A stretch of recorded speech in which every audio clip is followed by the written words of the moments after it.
আকাশবাণী কলকাতায় আজকের তাজা খবর। আজকের প্রধান শিরোনাম, রেলমন্ত্রীর কাছে শিয়ালদা স্টেশনের নাম বদলের দাবি তুলল বিজেপি। এই যুক্তি দিলেন শ্রমিক ভট্টাচার্য। নির্যাতিতার স্মরণে প্রতীকী মূর্তির উন্মোচন হল আরজে করে। নাটকে ছবিতে ভাষ্যে হয়ে উঠল প্রতিবাদের মঞ্চ।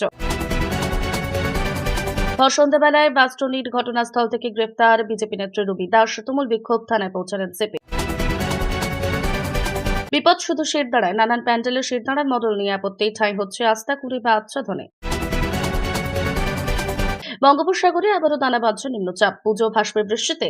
জানুন আবহাওয়ার লেটেস্ট আপডেট বিস্তারিত। রেলমন্ত্রী অশ্বিনী বৈষ্ণব বুধবার কলকাতায় এসে শিয়ালদা স্টেশন থেকে এক গুচ্ছ নতুন পরিষেবা চালু করেন। এই উপলক্ষে স্টেশন চত্বরে এক অনুষ্ঠানের আয়োজন করা হয়, যেখানে রেল পরিষেবার উন্নয়ন নিয়ে একাধিক ঘোষণা করেন মন্ত্রী। তার বক্তব্য অনুযায়ী শিয়ালদা স্টেশনের ক্যাপাসিটি বাড়ানোর জন্য প্ল্যাটফর্ম ও রেল কোচ বাড়ানোর প্রয়োজন ছিল।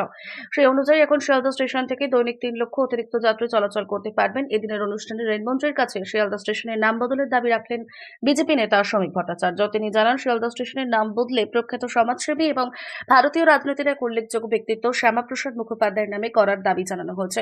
তিনি আরো বলেন, দেশভাগের সময় শিয়ালদা স্টেশন ছিল বহু উদ্বাস্তু মানুষের জন্য একটি আশ্রয়স্থল।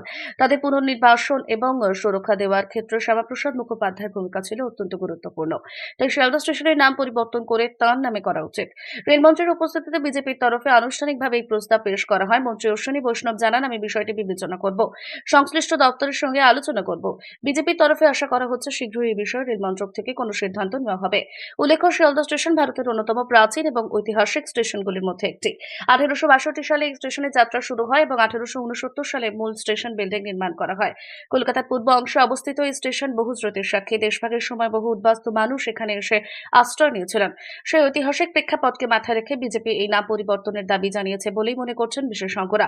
শ্রমিক ভট্টাচার্য তার বক্তব্যে এই প্রসঙ্গ উল্লেখ করে বলেন, সেই সময় উদ্বাস্তুদের পাশে দাঁড়িয়েছিলেন শ্যামাপ্রসাদ মুখোপাধ্যায়। তার এই অবদানকে স্মরণ করে রাখতেই শিয়ালদা স্টেশনের নাম পরিবর্তনের দাবি তোলেন বিজেপির রাজ্যসভার সাংসদ। বিজেপির এই প্রস্তাবকে কেন্দ্র করে ইতিমধ্যেই রাজনৈতিক মহলে চর্চা শুরু হয়েছে। তৃণমূল কংগ্রেসের পক্ষ থেকে বিজেপির এই দাবি নিয়ে কোনো প্রতিক্রিয়া এখনো পর্যন্ত পাওয়া যায়নি। তবে নাম পরিবর্তনের এই প্রস্তাব নিয়ে শহরের বিভিন্ন স্তরে মিশ্র প্রতিক্রিয়া দেখা দিয়েছে। শিয়ালদা স্টেশন যে শুধু একটি স্টেশন নয়, বহু বাঙালির আবেগ ও স্মৃতির প্রতীক, সেই দিকটি কিভাবে মূল্যায়ন করবে কেন্দ্র, সেটাই দেখার বিষয়। মহালয়ায় আনুষ্ঠানিকভাবে উন্মোচিত হল আরজি করে নির্যাতিতা মহিলা চিকিৎসকের স্মরণে প্রতীকী মূর্তি। আরজি কর মেডিকেল কলেজ হাসপাতালের চত্বরে বসানো হয়েছে সেই মূর্তি। প্রতীকী মূর্তির কাছে আন্দোলনের বিভিন্ন মুহূর্তের ছবিও টাঙানো হয়েছে। মূর্তি উন্মোচনের পাশাপাশি পখনাটিকার মধ্যে দিয়ে আরজি করের ঘটনার প্রতিবাদ করেছেন আন্দোলনকারী চিকিৎসকেরা। স্বাস্থ্য ভবনের অদূরে অবস্থান বিক্ষোভের সময় জুনিয়র ডাক্তারেরা প্রতীকী মূর্তি উন্মোচনের কথা ঘোষণা করেছিলেন। জানানো হয়েছিল, মহালয়ার দিনেই মূর্তি উন্মোচন করা হবে আনুষ্ঠানিকভাবে। সেই মতো বুধবারের সকাল 11টা নাগাদ মূর্তি উন্মোচিত হয়। হাসপাতাল চত্বরের প্ল্যাটিনাম জুবিলি হলের সামনের ফাঁকা জায়গায় এই প্রতীকী মূর্তি বসানো হয়েছে। আন্দোলনকারী চিকিৎসকেরা জানিয়েছেন, ফাইবারের তৈরি মূর্তিটির সঙ্গে ধর্ষতা এবং নিহত চিকিৎসক পড়ুয়ার চেহারার কোনো মিল নেই। এক নারীর যন্ত্রণার অভিব্যক্তি ফুটিয়ে তোলা হয়েছে আবক্ষ মূর্তিটিতে। ভাস্কর অসিত সাঁই বিনা পারিশ্রমিকে ফাইবার গ্লাসের এই মূর্তিটি তৈরি করে দিয়েছেন। গত 9 আগস্ট আরজি কর মেডিকেল কলেজের জরুরি বিভাগের 4তলার সেমিনার হল থেকে এই চিকিৎসকের পড়ুয়ার দেহ উদ্ধার হয়েছিল। ঘটনার তদন্তে নেমে কলকাতা পুলিশ 24 ঘন্টার মধ্যেই এক সিভিক ভলান্টিয়ারকে গ্রেফতার করেছিল। তারপরে কলকাতা হাইকোর্টের নির্দেশে তদন্ত ভার যায় সিবিআই এর হাতে। পরে কেন্দ্রীয় সংস্থা গ্রেফতার করে হাসপাতালের তৎকালীন অধ্যক্ষ সন্দীপ ঘোষ এবং টালা থানার তৎকালীন ওসি অভিজিৎ মণ্ডলকে।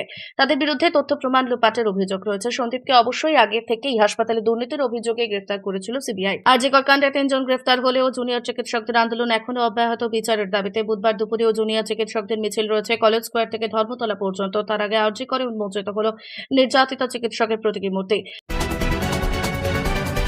মহালয়ার দিন সকাল থেকেই ফুঁসছে বাঁশদ্রোণী। পেলোটারের ধাক্কায় মৃত্যু হয়েছে নবম শ্রেণীর ছাত্রীর সৌম্যশীলের। এত বড় একটা ঘটনার পরও দেখা পাওয়া যায়নি এলাকার তৃণমূল কাউন্সিলরের। সেই ইস্যুতে বিক্ষোভ বাড়ে আরও। তবে হরসন্ধ্যায় বাঁশদ্রোণী কাণ্ডে নয়া মোড়ে গ্রেফতার করা হলো বিজেপি নেত্রী রুবি দাসকে। দুর্ঘটনার পর ঘটনাস্থলে গিয়েছিলেন তিনি, সেখান থেকেই তাকে গ্রেফতার করা হয়েছে বলে সূত্রের খবর। বুধবার সকালে অর্থাৎ মহালয়ার দিন সকালে বাঁশদ্রোণীতে এক ছাত্রের মৃত্যু ঘিরে দিনভর উত্তাল হয় এলাকা। পুলিশ গেলে তাদের ঘিরে বিক্ষোভ চলে দীর্ঘক্ষণ। এরই মধ্যে সন্ধ্যার পর গ্রেফতার হলেন বিজেপি নেত্রী। বাঁশদ্রোণী থানায় নিয়ে যাওয়া হয়েছে তাকে। এরপরই বিক্ষোভের আঁচ বাড়ে আরো। দলের নেতা নেত্রীরা ইতিমধ্যে দলীয় পতাকা নিয়ে থানার সামনে জড়ো হতে শুরু করেছেন। বিজেপির দাবি, এলাকার রাস্তা বেহাল, কিন্তু পুলিশ প্রশাসন থেকে শুরু করে কাউন্সিলর কারোর কোনো পাত্তা নেই। এই পরিস্থিতিতে আজ ঘটনাটি ঘটে যাওয়ার পর এলাকার সাধারণ মানুষের সঙ্গে বিজেপির মুখপাত্র রুবি মণ্ডল প্রতিবাদে মুখর হন। বিজেপির দাবি, প্রতিবাদ করার অপরাধেই রুবিকে এদিন বিকালে 4টে নাগাদ থানায় বসিয়ে রাখা হয়। তারপর তাকে কোনো কারণ ছাড়া অন্যায়ভাবে গ্রেফতার করা হয় বলে অভিযোগ। সূত্রের খবর, স্থানীয় মানুষকে পুলিশের বিরুদ্ধে উস্কানি দেওয়ার অভিযোগ উঠেছে রুবির বিরুদ্ধে। এদিন ওসি যখন ঘটনাস্থলে যান তখন রুবি ছিলেন ঘটনাস্থলে, কিন্তু শুধু বিজেপির মুখপাত্র নয়, পুরসভা নির্বাচনের বিজেপি প্রার্থীও ছিলেন তিনি। এই পরিস্থিতিতে ওই নেত্রীর জন্য থানায় হাজির হন বিজেপি নেত্রী রূপা গঙ্গোপাধ্যায়। থানার ভিতরে বসে রয়েছেন তিনি। বিক্ষোভিত আবহেই থানায় প্রবেশ করেন কলকাতার পুলিশ কমিশনার মনোজ ভার্মা। পরে বেরিয়ে যান তিনি। যতক্ষণ না রুবিকে ছাড়া হবে ততক্ষণ দলের নেতা নেত্রীরা থানাতেই থাকবেন বলে বিজেপি সূত্রে জানা গিয়েছে। আরজিকর কাণ্ডের আবহে পুজোর থিম হিসেবে সেই শিরদাঁড়া নিয়েই যত বিপদ আপত্তি ওঠায়। নানান প্যান্ডেলে শিরদাঁড়ার মডেল কোথাও ঠাঁই পাচ্ছে আস্থা করে, কোথাও আবার ঢেকে রাখা হচ্ছে ত্রিপল দিয়ে। কবি শ্রীজাত লিখেছিলেন, তুমিও মানুষ আমিও মানুষ, তফাৎ শুধু শিরদাঁড়ায়।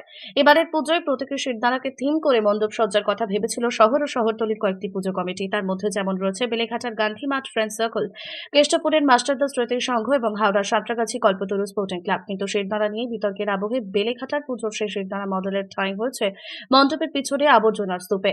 অন্যদিকে হাওড়ার পুজোর শিরদাঁড়া মডেল ঢাকা পড়ল ত্রিপলে। বেলেঘাটা গান্ধী মাঠ ফ্রেন্ড সার্কেলের এবছর ৫১তম পুজো। তাদের পুজোর থিম পরিবারের মেরুদণ্ড বাবা। উদ্যোক্তাদের বক্তব্য, বাবা পরিবারের কর্তা, পরিবারের মেরুদণ্ড সম। কিন্তু বাবারা বরাবর অন্তরালেই থেকে যান, তাই এবারের পুজো তাঁদেরই উৎসর্গ করা হচ্ছে। তার জন্য একটি বিশাল শিরদাঁড়া তৈরিও করা হয়েছিল। তা প্রদর্শনের কথা ছিল মণ্ডপের সামনে, কিন্তু আরজিকর কাণ্ডের আবহে সেই মেরুদণ্ড বা শিরদাঁড়া থিম নিয়ে বিতর্ক বাধে। প্রশ্ন ওঠে, পরিবারের পুরুষ কর্তাদের প্রতি শ্রদ্ধা জানানোর নামে শিরদাঁড়া প্রদর্শন করে কি অন্য কোনো বার্তা দেওয়া হচ্ছে? বিতর্ক দানা বাঁধতেই সেই প্রতীকের শিরদাঁড়া সরিয়ে দেওয়া হয় মণ্ডপ থেকে। হঠাৎ কেন এই সিদ্ধান্তের বদল? এ বিষয়ে পুজো উদ্যোক্তাদের তরফে স্পষ্ট উত্তর কোনো মেলেনি, কিন্তু বিভিন্ন মহল থেকে দাবি করা হচ্ছে যে শাসক দলের চাপেই হয়তো শিরদাঁড়া মডেল সরিয়ে ফেলেছেন উদ্যোক্তারা। যদিও এ বিষয়ে আনুষ্ঠানিক কোনো বিবৃতি প্রকাশ্যে আসেনি, জুৎসই জবাব মেলেনি উদ্যোক্তাদের কাছ থেকেও। পুজোর ঠিক মুখে আবারও নতুন করে বঙ্গোপসাগরের বুকে নিম্নচাপ তৈরির আশঙ্কা প্রবল। আগামীকাল অর্থাৎ শুক্রবারে নিম্নচাপ তৈরি হতে পারে সাগরে, এমনই মনে করছেন আবহাওয়াবিদরা। সমুদ্র উত্তাল থাকার জেরে মৎস্যজীবীদের জন্য জারি সতর্কতা বার্তা। এই নিম্নচাপের জেরে দুর্গাপুজোর মধ্যেও ফের বৃষ্টির সম্ভাবনা রয়েছে। বঙ্গোপসাগরে আগামীকাল অর্থাৎ শুক্রবার তৈরি হতে পারে একটি নিম্নচাপ। উৎসবের আবহে তাই বৃষ্টির সম্ভাবনা প্রবল। তবে আবহাওয়া দপ্তর সূত্রে জানা গিয়েছে, এই নিম্নচাপের জেরে হালকা বৃষ্টি হতে পারে পুজোর মধ্যে। সার্বিকভাবে না হলেও দুর্গাপুজো চলাকালীন বিক্ষিপ্তভাবে বৃষ্টির সম্ভাবনা রয়েছে কয়েকটি জায়গায়। বৃহস্পতিবার সকাল থেকে দক্ষিণবঙ্গের আংশিক জেলায় আংশিক মেঘলা আকাশ। হাওয়া অফিস সূত্রে জানা গিয়েছে, আজ রাজ্যের উপকূলবর্তী দুই জেলা দক্ষিণ চব্বিশ পরগনা এবং পূর্ব মেদিনীপুরে বিক্ষিপ্তভাবে বৃষ্টি হতে পারে। আগামীকাল উপকূলের এই দুটি জেলায় ভারী বৃষ্টির সম্ভাবনা রয়েছে। আগামী দুদিন কলকাতা সহ দক্ষিণবঙ্গের জেলায় জেলায় বৃষ্টির সম্ভাবনা প্রবল। তিলোত্তমা মহানগরীতে আজ হালকা বৃষ্টির সম্ভাবনা রয়েছে। বৃহস্পতিবার সকাল থেকেই শহর কলকাতা আকাশ মেঘলা। আবহাওয়া দপ্তর সূত্রে জানা গিয়েছে, আগামীকাল অর্থাৎ শুক্রবার কলকাতা শহরেও হালকা থেকে মাঝারি বৃষ্টি হতে পারে। আজ বৃহস্পতিবার উত্তরবঙ্গের প্রায় সব জেলাতেই বৃষ্টির সম্ভাবনা রয়েছে। এছাড়া উত্তরবঙ্গের দুই পার্বত্য জেলা দার্জিলিং এবং কালিম্পংয়ের কোনো কোনো জায়গায় আজ ভারী বৃষ্টি হতে পারে। Bureau report.